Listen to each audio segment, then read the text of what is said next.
দেখতে জানো একটা ঘর সুন্দর করে বানানো আছে, আর ওই ঘরের সম্মুখে হযরতে আলীর নামখানা যেন লেখা আছে। আমার হযরত আলী রাদিয়াল্লাহু তাআলা আনহু ফেরেশতাদেরকে ডাক দিয়ে বলে, হে আল্লাহর ফেরেশতারা তোমরা শোনো, আজকে এই ঘরটাকে এত সুন্দর করে আল্লাহ বানিয়েছে, আবার দরওয়াজার সম্মুখে আমার নাম লেখা আছে। এই ঘরটা কেন আল্লাহ বানিয়েছে, কিসের জন্য বানিয়েছে? পুরো জান্নাতের মধ্যে আমার একটা ঘর বানানো, এটা কারণ কি একবার কি বলা যাবে? আমার আল্লাহর ফেরেশতারা বললে, আলী এই ঘরটা আল্লাহ খুশি হয়ে বানিয়েছে, এই ঘরটা আপনার প্রতি রাজি হয়ে বানিয়েছে। বলে কেন? বলে আপনি সবার আগে সালাম দেন, এই জন্য আল্লাহ খুশি হইয়া আপনার জন্য জান্নাতের মধ্যে একটা ঘর বানায়া দিয়েছে। সকালবেলা হযরত আলী রাদিয়াল্লাহু তাআলা আনহু যখন রাস্তা দিয়ে বার হয়ে যায়, এবার বাবা কারো সঙ্গে দেখা হলে সালাম আর দেয় না, সালাম দেওয়া যেন বন্ধ হয়ে গেছে।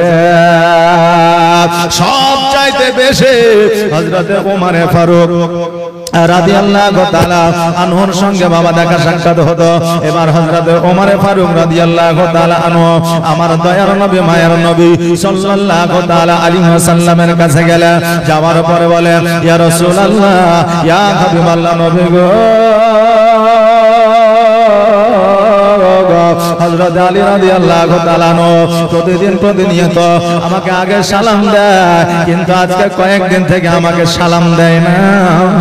এবার আমার দয়ার নবী মুস্তাফা সাল্লাল্লাহু তাআলা আলাইহি ওয়াসাল্লাম বললেন, হে ওমর, হযরত আলী রাদিয়াল্লাহু তাআলা আনহু যদি সালাম না দেয় শরীয়তের বিধান নষ্ট করতে আনছে, অতএব আলীকে তুমি ডেকে নিয়ে আসো।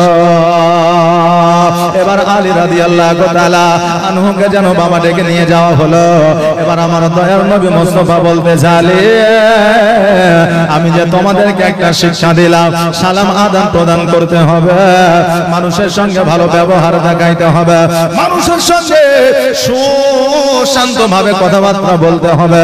এই যে আমি কথাটা তোমাদের শিখাইলাম, এই কথার উপর ভিত্তি কতটা রেখেছ? আলী রাদিয়াল্লাহু তাআলা আনহু বলতে যে, ইয়া রাসূলুল্লাহ, আপনার কথাবার্তা কেন আমি অমান্য করব? আমি পঙ্কানুপঙ্কানু ভাবে সেটাকে মেনে চলেছি। আমার নবী বলে, আলী, ওমর ফারুক রাদিয়াল্লাহু তাআলা আনহু আমাকে একটা বিচার দিয়েছে, তুমি নাকি ওমরকে সালাম দাও না। আলী রাদিয়াল্লাহু তাআলা আনহু বললেন, ইয়া রাসূলুল্লাহ, ইয়া হাবিবাল্লাহ, নবী গো, আমার বেয়াদবি maaf করবে। ইয়া রাসূলুল্লাহ, আমি রাত্রিবেলায় স্বপ্নের মাধ্যমে দেখেছি আমি জান্নাতের মধ্যে গিয়েছিলাম, আল্লাহর ফেরেশতারা আমাকে নিয়ে গিয়েছিল জান্নাতের মধ্যে, আমার একটা ঘর দেখেছিলাম, আর ওই ঘরের দরওয়াজায় আমার নামটা লেখা ছিল। আমি ফেরেশতাদের জিজ্ঞাসা করলাম, এই ঘরটা কেন বানানো হলো? বলে, সালাম আগে দাও, এই জন্য বানানো হয়েছে। ইয়া রাসূলুল্লাহ, আমি চিন্তা করেছিলাম যে হযরতে ওমর আমাকে আগে সালাম দিবে, আমি আগে সালাম আর দিব না। আমার হযরতে ওমর ফারুক রাদিয়াল্লাহু তাআলা আনহু আমাকে আগে সালাম দেবে, আর আমার পাশে হযরতে ওমরের একটা ঘর জান্নাতে তৈরি হবে। জোরে বলেন সুবহানাল্লাহ। ওগো নবীজি, আমি চিন্তা করেছি আমার একটা যেমন ঘর হয়েছে, আমার হযরতে ওমর ফারুক রাদিয়াল্লাহু তাআলা আনহুর যেন বাবা ঘর হয়। আরে বাবা, এবার দয়ার নবী মুস্তাফা সাল্লাল্লাহু তাআলা আলাইহি ওয়াসাল্লাম বললেন, এ আলী শোনো রে, তোমার চিন্তা ভাবনা হলো যায়, তোমার মন মানসিকতা হলো ভালো, অতএব তুমি যখন চিন্তা করেছো তোমার মনের ভাব আর তো প্রকাশ করো না। আর ওমর ফারুক রাদিয়াল্লাহু তাআলা আনহু জানতে পারে না, বাবারে, মানুষের চেহারা অতি সুন্দর আমার আল্লাহ তাবারাক তাআলা বানিয়েছে। আমরা দেখতে দেখতে পায়, কালোকে কালো বলি, ফর্সাকে ফর্সা বলি, ন্যাংরাকে ন্যাংরা বলি, আর লুলাকে লুলা বলি। কিন্তু বাবারে আজকে মানুষের মন এমন করে বানিয়েছে যে ওই মানুষের মন দেখা যায় না, ওই মানুষের মধ্যে কি আছে বোঝা যায় না রে বাবা। মানুষ দেখতে ফর্সা হলে কি হবে, তার মনটা যদি খারাপ হয়, তার মন মানসিকতা যদি ভালো না হয়, তবে তার চাইতে খারাপ মানুষ জগতের মধ্যে আর কেউ নাই। মন দেখার মতো আমার আল্লাহ তাবারাক তাআলা সিস্টেম রাখে না। এই জন্য মানুষ হইয়া মানুষের কাছে ধোঁকা পাওয়া যায়। আজকে বাবা এই মানুষকে অতি সুন্দর করে আমার আল্লাহ তাবারাক তাআলা বানাইলে, আল্লাহ বললেন বান্দারে আমি তোমাদের যত সুন্দর করে বানিয়েছি পৃথিবীতে কাউকে বানাই না। আল্লাহ বললেন বান্দারে আজকে তোমাকে যে চোখের জ্যোতি দিয়েছি পৃথিবীর কাউকে এত জ্যোতি দিই না।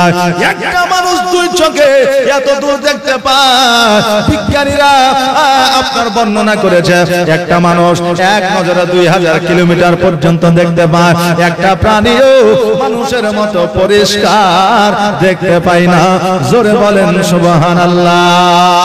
আজকে বাবা আমার আল্লাহ পাক রব্বুল আলামিন ফেরেশতাদেরকে অর্ডার দিয়েছে তুমি হাত বানাও, তুমি পা বানাও, তুমি বক্ষস্থল বানাও, তুমি পেট বানাও, পিঠ বানাও, গর্দান বানাও। আমি আল্লাহ আমি নিজেই মানুষের মুখমণ্ডল বানাবো। জোরে বলেন সুবহানাল্লাহ। প্রত্যেকটা মানুষের মুখমণ্ডল বানিয়েছে আমার আল্লাহ। এবার এখন শিক্ষিত জেনারেশন এখন প্রশ্ন করবে হুজুর গো আল্লাহ যখন মানুষের মুখমণ্ডল বানাইলো তবে মানুষ কেন দেখতে খারাপ হইলো, মানুষ কেন ভালো হইলো, মানুষের মধ্যে কেন ভাগ হইলো, কেউ কালো কেউ ফর্সা, কারো কান নাই, কারো নাক চাপা, কারো ঠোঁট মোটা, কারো দাঁত না, কারো চোখ একটা অন্ধ, কারো দুই চোখে অন্ধ। আমরা প্রশ্ন করব হুজুর গো আল্লাহ যদি বানাইলো সবারই তো একই হবে, কিন্তু আলাদা আলাদা কেন হইলো? প্রশ্ন জাগবে কি জাগবে না বাবা? যেহেতু আল্লাহ বানিয়েছে। আজকে যখন আপনি মিশনার ইশন আর চেটু আর ফেটুর মধ্যে থেকে যখন আপনি ইট লিবেন একই ফর্মা থেকে বাবা ইট হয়, মাপও একই হবে, নামও একই হবে, নাকি বলে যে আলাদা তো আর হবে না। কিন্তু আল্লাহ যখন মানুষের মুখমণ্ডল বানাইলো তবে মানুষের মুখমণ্ডলের কেন এত আকৃতি হইল? কারো মুখ বড়, কারো মুখ ছোট, কারো মুখ লম্বা, কারো চ্যাপ্টা, এইরকম কেন হলো? আল্লাহ বলে বান্দারে আমি আল্লাহ কাউকে কালো বানিয়েছি, কাউকে ফর্সা বানিয়েছি, কাউকে ন্যাংরা বানিয়েছি, কাউকে কানা বানিয়েছি, অন্ধ বানিয়েছি, কাউকে ঠোসা বানিয়েছি। আমি যাকে কালো বানিয়েছি আমি আল্লাহ জগতের কাছে ভালো হোক আর না হোক আমি আল্লাহ সে আমার কাছে ভালো। আমাকে কালো ভালো লেগেছে তাই কালো বানিয়েছি, আমাকে অন্ধ ভালো লেগেছে তাই অন্ধ বানিয়েছি, আমাকে ঠোসা ভালো লেগেছে তাই আমি ঠোসা বানিয়েছি, কাউকে চ্যাপ্টা ভালো লেগেছে তাই চ্যাপ্টা বানিয়েছি। আমি বলবো বান্দারে জগতের মানুষ তোমাকে ভালো দেখুক আর না দেখুক তুমি স্মরণ করবে একমাত্র আল্লাহ তোমাকে ভালোবেসেছে, তাই তোমাকে আল্লাহর যেমন ভালো লেগেছে তেমনি করে বানিয়েছে। জোরে বলেন সুবহানাল্লাহ। এই নিয়ে দুঃখ করার কিছুই না। কথাকে আমার বুঝতে পারলেন? এই জন্য আল্লাহ যাকে যেমন ভালো লেগেছে, আল্লাহর ভালোতে আমাদের ভালো, আমাদের ভালো নিয়ে আল্লাহর ভালো নয়। আল্লাহ তাআলা মানুষকে সুন্দর করে জগতের মধ্যে পাঠিয়েছে, কিন্তু ওই তো সুন্দরতম চেহারা লইয়া আজকে মানুষ আমরা এত দুর্বল হয়েছি যে আমরা শয়তানের ওয়াসওয়াসায় পা দিয়েছি। এখন মুমিনের সঙ্গ মোরা দিই না। আজকে বলবেন হুজুর গো যে আপনারা তো বড় বড় জায়গাতে বক্তব্য দিচ্ছেন, এত সুন্দর সুন্দর প্যান্ডেলে বক্তব্য দিচ্ছেন, মানুষের পরিবর্তন কেন হয় না? আগে অল্প জালসা ছিল, মানুষের পরিবর্তন ছিল, এখন বেশি বেশি জালসা হয়, মানুষের পরিবর্তন হয় না। একটা গ্রামে 2টা 3টা জালসা হয়, মহরমে একটা জালসা, রবিউল আউয়ালে একটা জালসা, মাজারে একটা জালসা, মসজিদে একটা জালসা, মাদ্রাসায় একটা জালসা, হয় কি হয় না? এরকম হয়, কিন্তু মানুষের পরিবর্তন কেন না?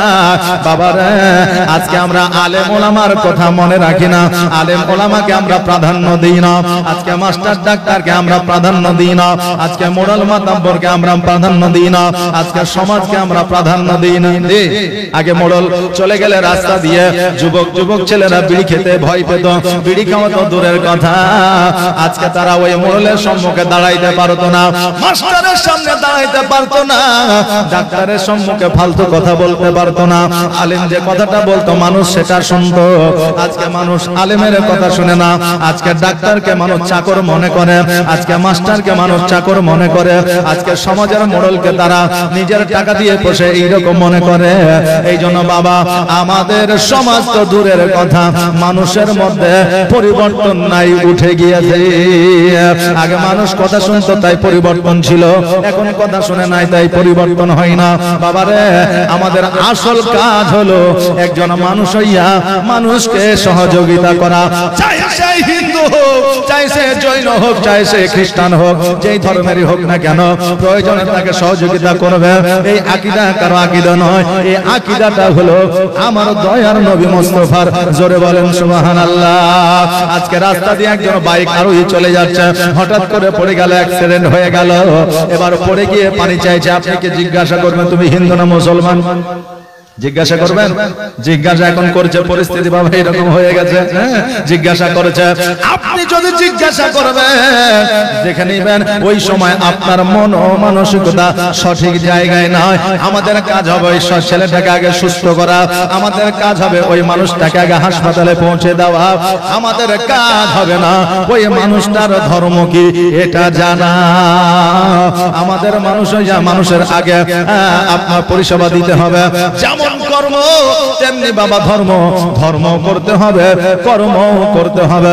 এই জন্য কবির ভাষায় বলছে, আমি মানুষ হইয়া জন্ম লইয়া মানুষের করিলাম কি, আমি নবী না চিনিলাম কি ভুল করিলাম, নবী না চিনিলাম কি ভুল করিলাম, ঝুলিতে ভরিলাম কে, আমি মানুষ হইয়া জন্ম লইয়া মানুষে করিলাম কি। বাবারে ভাইরা, আজকে আমার দয়া নয় মুস্তাফা সাল্লাল্লাহু তাআলা আলাইহি ওয়াসাল্লাম জগতের মধ্যে এসেছিলেন, আমাদের কি শিক্ষা দিয়ে গেছে একবার দেখা।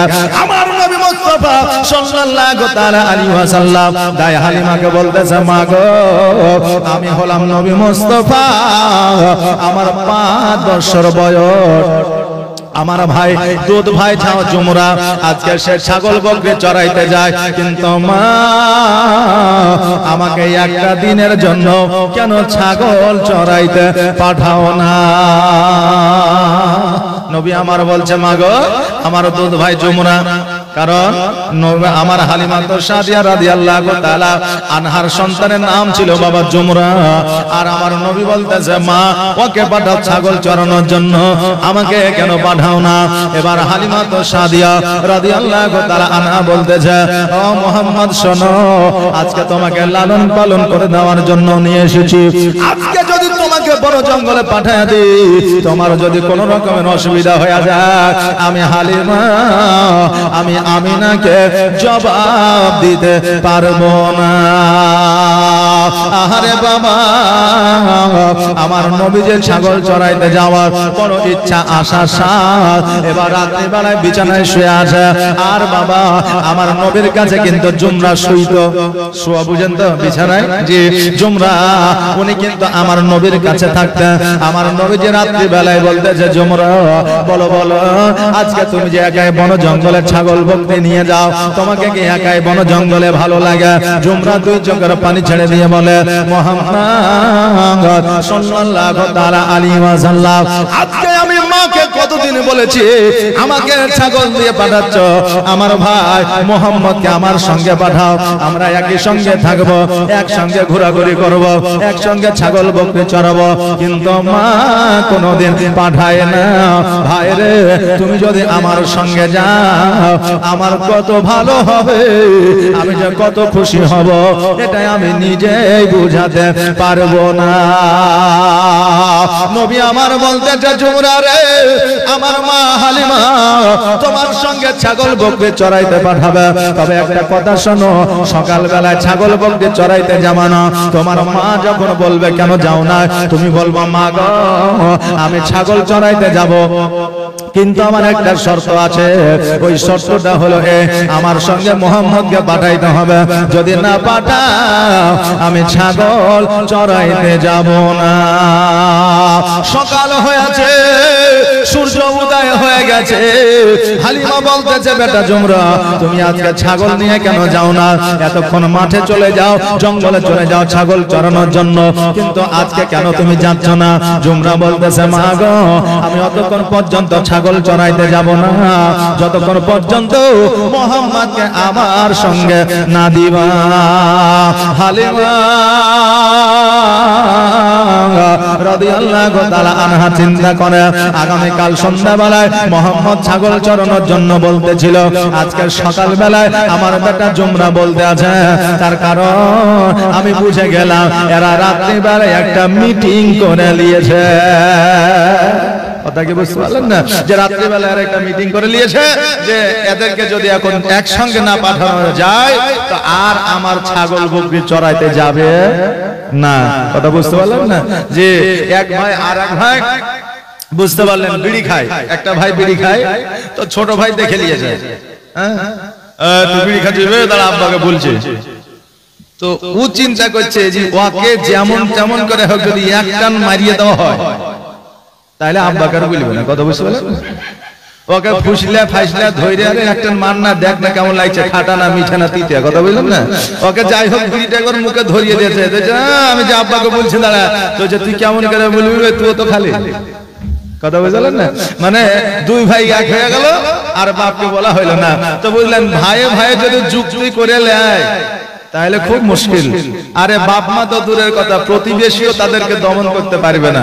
কথা বুঝতে পারলেন না, প্রতিবেশীও তাদের দমন করতে পারবে না, কিন্তু আমরা অন্যান্য মানুষের সঙ্গে কুটুমতালি করি, মেহমানদারি করি, কিন্তু ভাইয়ের সঙ্গে কিন্তু নাই। ঈদের দিনে শালি আসে, শ্বশুর আসে, শাশুড়ি আসে, তারপরে ভাইরা আসে, তারপরে দূর আপনার সম্পর্কের ভাই পাতানো বোন আসে, কিন্তু যে নিজের মায়ের পেটের ভাই ওই ভাইয়ের কিন্তু খবর আমাদের থাকে না। আমার রাসূল বলেছে যখন দেখবা নিজের বংশের মধ্যে রক্তের মধ্যে যখন আত্মীয়তা থাকবে না, দূরত্ব বেড়ে যাবে, এটাও একটা কিয়ামতের আলামত। জোরে বলেন সুবহানাল্লাহ। এখন নিজের রক্তের সম্পর্কে বংশের সঙ্গে পীড়িত কম, কিন্তু অন্যান্য মানুষের সঙ্গে পীড়িত কিন্তু বেশি। এটা আপনার এলাকায় নয়, সকল এলাকায় এটা শুরু হয়ে গেছে। তো এটা তো আমার নবী বলে গেছে, এটা তো হওয়ারই কথা নাকি বলেন?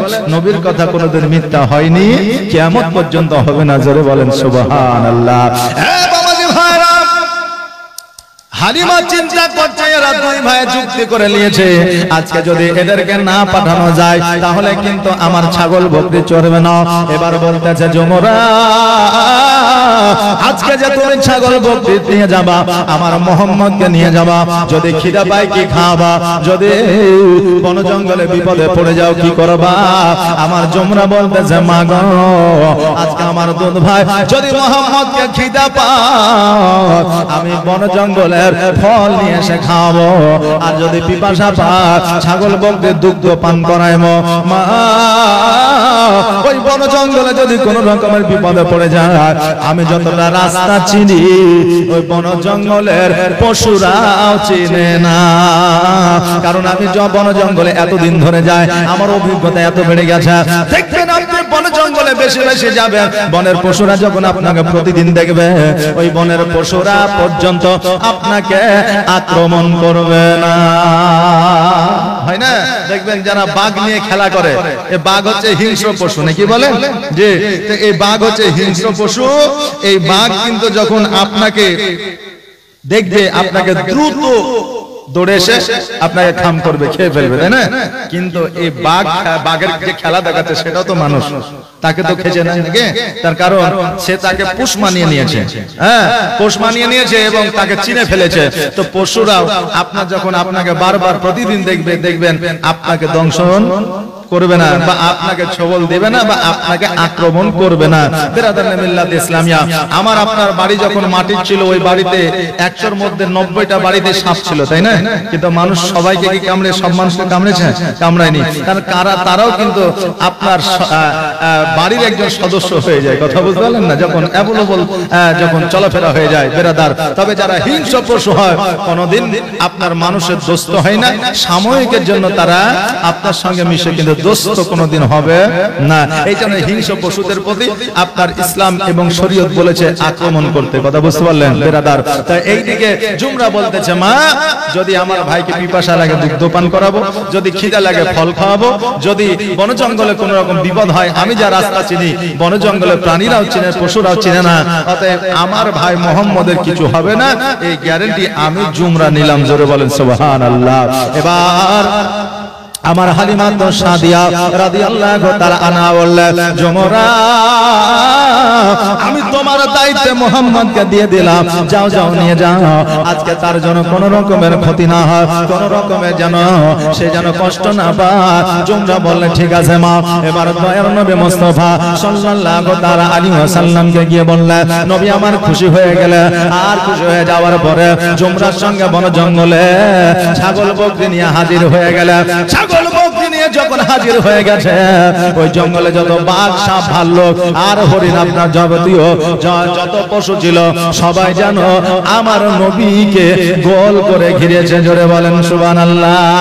জুমরা যেন চোখটা বন্ধ করে নিয়েছে। আল্লাহ গো, এবার আমার ভাইকে মোহাম্মদকে আর বাঁচানো যাবে না, আমি নিজেও বাঁচতে পারবো না, কারণ এত পশুর মধ্য থেকে আমি কেমন করে বাঁচবো, আমার ভাই মোহাম্মদ কেমন করে বাঁচবে।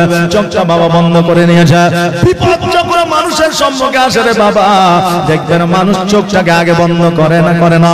একটা মাছি আসছে, চোখটা বন্ধ করে নেবে। বাইক চালাচ্ছেন, দেখছেন অ্যাক্সিডেন্টের সম্ভাবনা আছে, চোখটা বন্ধ হয়ে যায়, করতে হয় না, অটোমেটিক বন্ধ হয়ে যায়। এবার জুমরা যেন চোখটা বন্ধ হয়ে গেছে।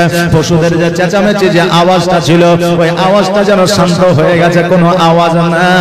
এবার জুমরা যখন আস্তে আস্তে হালকা হালকা ভাবে চোখটা খুলে যখন তাকিয়ে দেখছে, সমস্ত পশুরা যেন আমার নবীর পায়ে চুম্বন করতে আসে।